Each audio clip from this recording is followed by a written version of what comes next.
વડોદરાના ભુજ ગામે રામજીની શોભાયાત્રા પર પથ્થરમારો. એક તરફ સમગ્ર દેશ અયોધ્યા ખાતે શ્રી રામની પ્રાણ પ્રતિષ્ઠાની ઉજવણી થઈ રહી છે, ત્યારે વડોદરા ગ્રામ્યના ભુજ ગામે નીકળેલી રામજીની શોભાયાત્રા પર અચાનક પથ્થરમારો થયો હતો. એકાએક શાંતિ ભંગ થતા ભારે અફરાતફરીનો માહોલ સર્જાયો હતો. જોતજોતામાં ટોળેટોળા ઉમટી પડતા બનાવની જાણ વડોદરા ગ્રામ્ય પોલીસનો કાફલો સ્થળ પર પહોંચી વણસી ઉઠેલી પરિસ્થિતિ પર કાબુ મેળવવાના પ્રયાસો હાથ ધરવામાં આવી રહ્યા છે.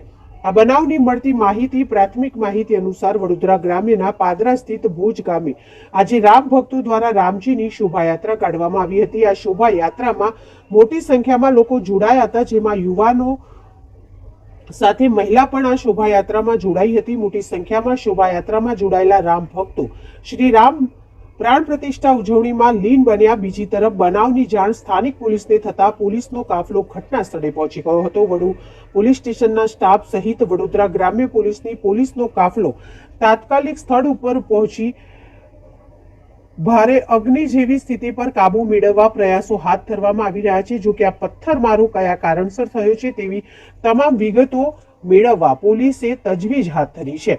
ગામમાં વધુ કોઈ અનિચ્છનીય બનાવ ન બને તે માટે ભારે પોલીસ બંદોબસ્ત ખડકી દેવામાં આવ્યો છે.